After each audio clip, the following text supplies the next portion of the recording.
Vous avez regardé l'épisode 2 de la série The Last of Us et vous cherchez un endroit où aller plus loin dans votre visionnage, c'est juste ici dans cette vidéo décryptage. Bonjour à toutes et à tous, ici Mordred et aujourd'hui on parle de l'épisode 2 de The Last of Us qui a été diffusé sur HBO et sur Prime Video ce lundi. Beaucoup de choses à dire sur cet épisode, alors ne perdons pas de temps, c'est parti. L'épisode 2 de The Last of Us s'ouvre sur un nouveau flashback avant la fin du monde. Dans les paroles de Craig Mazin, dans le podcast officiel de la série, on comprend que cette structure chronologique va se répéter dans la suite de la série. Chaque début d'épisode est une opportunité pour réorienter ou désorienter les téléspectateurs. Nous voulions raconter un peu plus l'histoire des origines. Cette fois, on se retrouve à Jakarta, en Indonésie, le 23 septembre 2003, soit 3 jours avant l'apocalypse tel qu'on l'a vu à Austin dans l'épisode 1. On suit cette fois une experte en mycologie, comprendre les champignons, à qui l'on demande d'étudier un cadavre infecté au cordyceps. Elle lui découvre des tissus micellaires au fond de la gorge, ainsi qu'une morsure au niveau de la cheville. On apprend par la suite que 14 de ses collègues sont manquantes, ce qui signifie que la contamination va se poursuivre et qu'il sera impossible de l'endiguer. Comme au tout début de l'épisode 1, le scénario de la série nous donne un son de cloche scientifique. Cette fois, on nous explique que tout est perdu car il n'y a ni vaccin ni remède et que la seule solution possible est de bombarder la ville. D'ailleurs, après avoir donné son avis aux autorités, la scientifique n'a qu'une envie, c'est de retourner voir sa famille, sans doute parce qu'elle sait d'ores et déjà que son temps est compté et que la contamination ne va rien épargner sur son passage. Cette séquence m'intéresse également car elle nous extirpe des États-Unis, ce qui n'arrive jamais dans les jeux vidéo, qui y restent systématiquement. Craig Mazin confirme, on voulait montrer que c'était mondial, que ça ne se passait pas du tout qu'aux États-Unis. C'est le moment pour moi de vous rappeler que si vous appréciez cette vidéo, ça fait toujours plaisir évidemment d'avoir un petit pouce en l'air, un commentaire et un abonnement. Si ce n'est pas encore fait, je sais que vous êtes nombreux à profiter de mes vidéos sans être pour autant abonnés. Ça ne coûte rien d'être abonné à cette vidéo, de cliquer sur le bouton s'abonner. Vous êtes bientôt 25 000 à suivre cette chaîne YouTube. Ça me ferait plaisir évidemment de passer ce palier avec vous. Vous pouvez bien sûr, avec tous les liens qui sont dans la description, me suivre sur les différents réseaux sociaux, me donner quelques deniers sur ma page Utip, puisque c'est ma page Utip qui me donne un petit peu d'argent, ce qui est pas du tout le cas des publicités sur YouTube, donc allez-y, ça fait toujours plaisir et merci aux tipeurs actuels bien évidemment.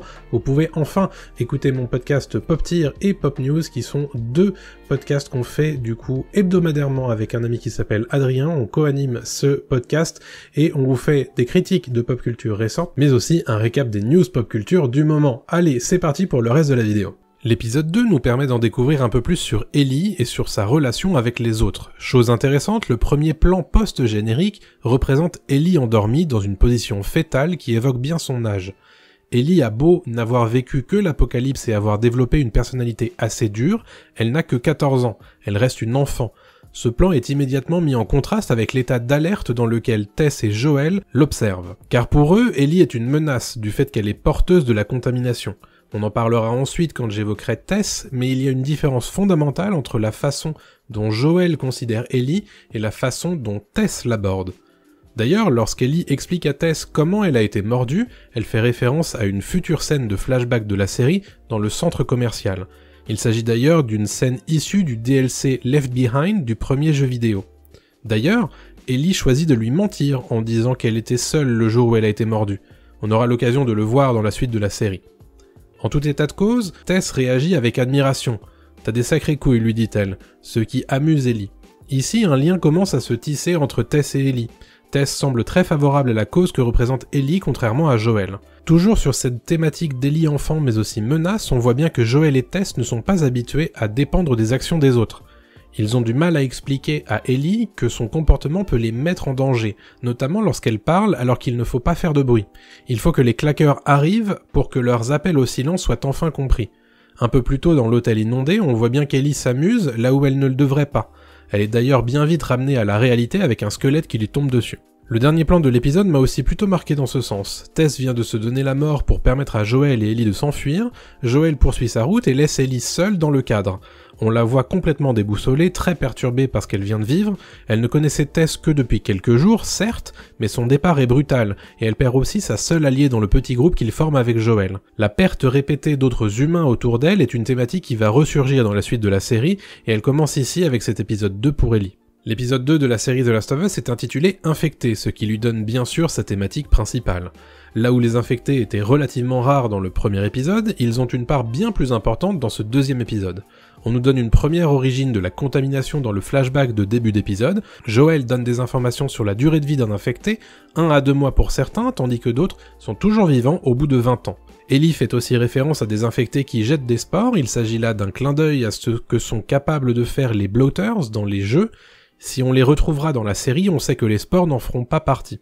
Ils auront donc des capacités différentes, on l'imagine. Ellie parle également d'infectés qui se repèrent comme des chauves-souris et fait donc directement référence aux claqueurs. Ici, Joel et Tess se jettent un regard entendu mais ne lui répondent pas, sans doute pour la protéger. Ces fameux claqueurs, on les découvre d'ailleurs dans la scène du musée, qui est une manière de nous montrer à quel point ces infectés peuvent être dangereux. Dépourvus d'yeux, les claqueurs se repèrent par le son via l'écolocalisation, le moindre bruit les attire vers leur cible. La scène met Joel, Tess et Ellie aux prises avec 2 claqueurs. Une adversité déjà très haute, comme on peut le voir, car même si les 2 adultes sont armés, ils semblent incapables de leur tirer dans le crâne. On verra d'ailleurs que ni Ellie ni Tess ne sortent de cette rencontre indemnes, toutes 2 ont été mordues, l'occasion d'ailleurs pour le scénario d'expliciter qu'Ellie est bien immunisée, car la comparaison entre les 2 morsures est bien à l'avantage d'Ellie, contrairement à celle de Tess qui s'infecte tout de suite. Ça ne fait pas d'Ellie quelqu'un d'invincible pour autant, car comme le rappelle Tess, elle n'est pas immunisée au fait de se faire déchiqueter par des infectés. Cet épisode 2 permet également d'en venir très vite à une des grandes différences de la série avec le jeu, l'abandon des spores au profit d'un réseau micellaire. Les tissus micellaires ou de champignons dont sont contaminés les infectés leur permettent d'obtenir des informations via le réseau fongique à 1 km à la ronde.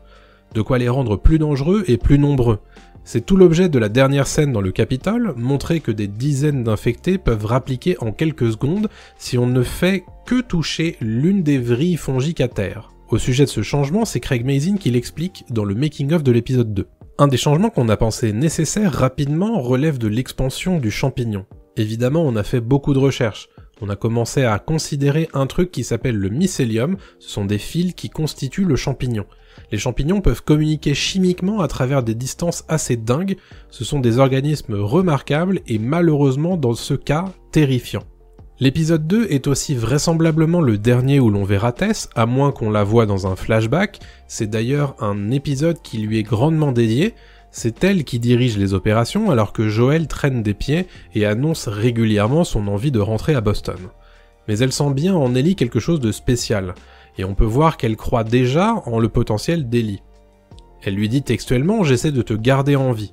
C'est désormais sa mission, et cette mission a une valeur toute particulière pour Tess car, comme elle l'annonce à Ellie, Joel et Tess ne sont pas de bonnes personnes. Neil Druckmann explique dans le making-of de l'épisode que dès que Tess apprend qu'Ellie est immunisée, elle a tout de suite une révélation qui lui évoque la rédemption. Anna Torv confirme, elle pense pouvoir se racheter de toutes les sales choses qu'elle a faites. Comme si permettre la création d'un remède à l'infection pouvait l'absoudre de ses crimes passés. Toujours dans cet épisode 2, on en découvre un peu plus sur la relation entre Tess et Joel. Dans sa dernière conversation avec Ellie et Joel, on comprend que Tess était amoureuse de Joel, mais que ce n'était pas forcément réciproque. « Je ne t'ai pas demandé de ressentir ce que je ressentais pour toi », lui dit-elle. On va rappeler que précédemment, Joel refusait de répondre à Ellie au sujet de sa relation avec Tess. Tess insiste pour que Joel croie qu'Ellie est bien immunisée, alors qu'il compterait plutôt rentrer à Boston, où elle va très probablement être exécutée. Et si tu prenais cette bonne nouvelle, tu peux faire ça ? Penser pour une fois que quelque chose de bon peut arriver, voilà ce qu'elle lui pose comme question.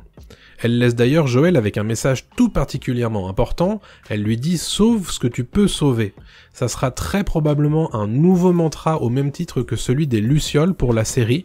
Craig Mazin explicite tout ça dans le podcast The Last of Us. Joel est un homme qui veut sauver sa fille, même si elle est morte depuis 20 ans. Il y a un côté sombre dans sa qualité de sauveur. Et puis voilà cette femme qui lui dit « Je vais mourir, mais cette fille est vivante, sauve-la ». Elle aurait tout aussi bien pu lui dire « Arrête d'essayer de sauver ta fille, elle est morte. Cette fille-là, elle est vivante, sauve-la elle ». Ça va être un défi intéressant pour Joel dans les prochains épisodes. Enfin, je ne peux pas évoquer Tess dans cet épisode 2 sans parler de sa mort. Elle reste en arrière pour retenir les infectés et permettre à Joel et Ellie de s'enfuir. Cette scène a été modifiée par rapport au jeu puisque ce ne sont pas des infectés mais la Fedra qui tue Tess. Par ailleurs, Neil Druckmann a rajouté cette séquence où Tess embrasse littéralement la mort, personnifiée par un infecté. Je vais pas vous mentir, je trouve que cette séquence est bien trop évidente et too much pour fonctionner. Dans leur podcast, Craig Mazin et Neil Druckmann expliquent qu'ils avaient écrit une origine à Tess, elle aurait eu un mari et un fils qui sont infectés, et quelque part, son abandon face à l'infecté représente aussi le fait qu'elle les rejoignait. Mais ça n'a jamais été tourné. Dommage, ça aurait peut-être permis à cette séquence de tomber un petit peu moins à plat. Comme dans le premier épisode, il y a encore beaucoup de similarités avec le jeu, voire même des dialogues directement copier-coller.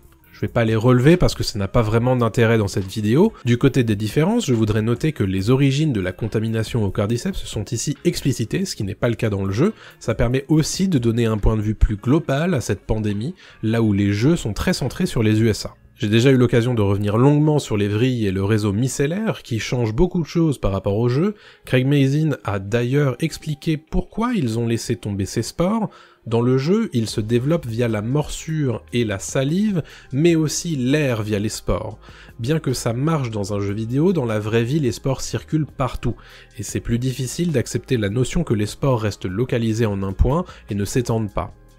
Dernière différence, c'est dans la scène de la mort de Tess, qui n'est pas tuée par la Fedra, mais par des infectés au sein du Capitole. Encore une fois, c'est une question de Craig Mazin qui a motivé ce changement. Pourquoi la Fedra serait-elle là ? Pour moi, ça n'avait pas beaucoup de sens qu'il soit aussi loin de la zone de quarantaine, c'était aussi une opportunité de montrer à quel point les infectés sont connectés. Je vais conclure cette vidéo par mon avis personnel sur cet épisode 2 de la série The Last of Us. Je suis moins dithyrambique que la semaine dernière pour plusieurs raisons. La première de ces raisons, c'est sans doute parce que je trouve l'épisode plus plat que le précédent. Je me suis dit que j'avais bien fait de pas tourner de réaction à cet épisode 2, car il a finalement assez peu d'aspérité. Et au bout du compte, même la mort de Tess est peu marquante, ce qui est quand même un gros défaut à mon sens. C'est un personnage qui méritait bien son chant du cygne, et même si Neil Druckmann a essayé quelque chose de différent pour la série, je ne suis pas sûr d'adhérer au concept. Je trouve que ça tombe assez mal, et que ça ne frappe pas comme ça le devrait. Au-delà de ça, l'épisode reste assez efficace, même si j'ai trouvé la réalisation assez quelconque.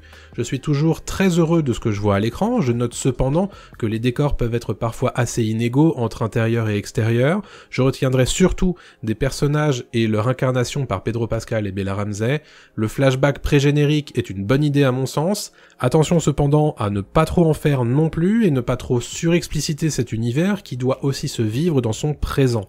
Les détails sur les infectés, l'apparition des claqueurs sont des réussites de cet épisode à mon sens. Je me suis cependant demandé comment ils allaient réussir à diversifier les scènes avec les infectés dans la suite de la série.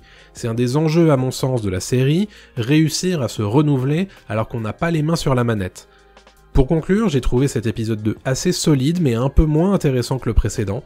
J'apprécie les libertés prises par rapport au jeu original, même si certaines scènes sont, à mon avis, moins réussies que ce qu'on est en droit d'attendre de la série. Je m'attache à cet épisode 2 par le scénario et l'interprétation plutôt que par ses qualités visuelles. C'est déjà ça, certes, mais ça ne suffira pas ad vitam aeternam non plus. Voilà ce que j'avais à dire sur l'épisode 2 de The Last of Us, la série. On a encore 7 épisodes à découvrir avant la fin de la saison, donc on va en profiter semaine après semaine. Bien sûr, qu'avez-vous pensé de cet épisode? Qu'avez-vous pensé de cette vidéo? Donnez-moi votre note sur l'épisode entre 1 et 5 pour me dire, voilà, ce que vous en avez pensé par rapport à l'épisode 1. D'ici là, nous on se retrouve très prochainement pour une nouvelle vidéo sur cette chaîne, donc abonnez-vous bien sûr, laissez un petit like, laissez un commentaire, ça fait toujours plaisir, et puis allez voir les liens qui sont dans la description pour me suivre sur les réseaux, me donner de l'argent sur Utip, merci aux tipeurs encore une fois, et évidemment écouter mon podcast Pop Tier. Allez, à très bientôt tout le monde, salut à tous.